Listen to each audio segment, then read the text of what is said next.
নমস্কার বন্ধুরা, আজকে একটা নিয়ে এসেছি একদম সম্পূর্ণ নতুন একটা রান্না। লাউ দিয়ে তৈরি লাউয়ের মালাইকারি। আসুন দেখে নিই রান্নাটা করতে কি কি লাগছে। প্রথমে আমি লাউ নিয়েছি একটা লাউয়ের 4 ভাগের 1 ভাগ, আর নিয়েছি দুটো মাঝারি সাইজের আলু। লাউগুলো ডুমো ডুমো করে কেটে নিয়েছি, আর আলুগুলোও আমি ডুমো ডুমো করে কেটে নিয়েছি। এটা কচি লাউ হলে সবচেয়ে ভালো হয়, তবে আপনারা লাউগুলো যে কোনোভাবে কেটে নিতে পারেন। আমি একটু বড় করে কেটে নিয়েছি। তারপরে একটা কড়াইতে আমি বেশ কিছুটা পরিমাণ সাদা তেল দিয়েছি। আপনারা চাইলে এই রান্নাটা সম্পূর্ণ ঘিতেও করতে পারেন। তারপরে তেলটা গরম হলে আলু দিয়ে আলুগুলো বেশ কিছুক্ষণ আমি ভালো করে ভেজে নেব। আলুটা ভালো করে ভাজা হয়ে গেলে আমি এর ভিতরে ডুমো ডুমো করে কেটে রাখা লাউগুলো দিয়ে দিয়েছি। লাউগুলো দিয়ে আমি বেশ কিছুক্ষণ সুন্দর করে ভেজে নেব, যাতে লাউয়ের কাঁচা গন্ধটা না থাকে।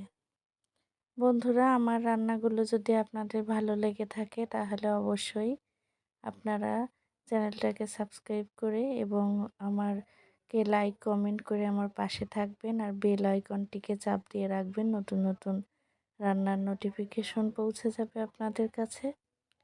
এর মধ্যে আমি একটা মিক্সিং জারে 1 ইঞ্চি পরিমাণ আদা, দুটো কাঁচা ঝাল একটু পেস্ট করে নিয়েছি। আর আমি লাউটা নুন বা হলুদ ছাড়া ভেজে নিয়েছি, কারণ জল বেরোবে নুন দিলে লাউটা থেকে, ভাজা হবে না ভালোভাবে।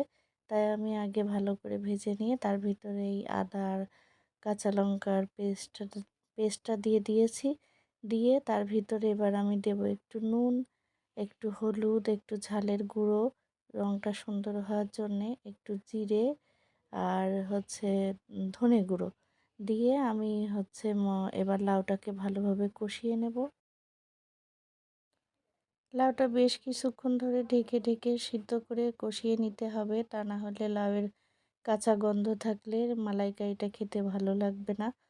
ঠিক এইভাবেই চিংড়ি দিয়ে লাউ দিয়ে মালাইকারি রান্না করা যায়। আমি এটা নিরামিষভাবে রান্না করেছি। আর এই গরমের দিনে লাউয়ের তরকারি একই রকম খেতে যাদের ভালো লাগে না, তারা এইভাবে ট্রাই করে দেখতে পারেন, খুবই ভালো লাগবে মুখে। তারপরে লাউটা ভালোভাবে কষানো হয়ে গেছে। কষানো হয়ে গেলে আমি এর ভিতরে বেশ 1 কাপের বেশি পরিমাণ দুধ দিয়েছি, আর একটু জল দিয়েছি। আপনারা চাইলে সম্পূর্ণটা দুধ দিয়ে রান্না করতে পারেন। তারপরে আমি একটু ঢেকে দিয়েছিলাম। ফুটে উঠলে এর ভিতরে আমি দুটো কাঁচা লঙ্কা আর 1 চামচ চিনি দিয়ে দিয়েছি। তারপরে রান্নাটা আমি আবারও ঢেকে করব। ঢেকে প্রায় আমি 10-15 মিনিট মতো ভালো করে ফুটিয়ে নিয়েছি, লাউটা সিদ্ধ না হওয়া পর্যন্ত। তার ভিতরে আমি এবার ফুটে উঠলে, লাউটা ফুটে গেলে ওর ভিতরে 2 চামচ ঘি দিয়ে দিয়েছি। ঘি দিয়ে আমি আবার একটু স্ট্যান্ডিং টাইমে ঢেকে রেখে দেবো, ঝোলটা আর একটু মাখা মাখা না হওয়া পর্যন্ত। তারপরে আবার আমি ঝোলটা একটু শুকিয়ে নিয়েছি, নিয়ে তারপরে গরম মশলার গুঁড়ো দিয়ে নামিয়ে ফেলেছি। বন্ধুরা, আসলে এটা এত সুন্দর লাগে, আপনারা না খেলে বুঝতে পারবেন। একবার করে খেয়ে আমাকে কমেন্ট করে জানাবেন কেমন হয়েছে। নিরামিষ দিনে রান্নাটা আসলেই অসাধারণ। ধন্যবাদ সবাইকে।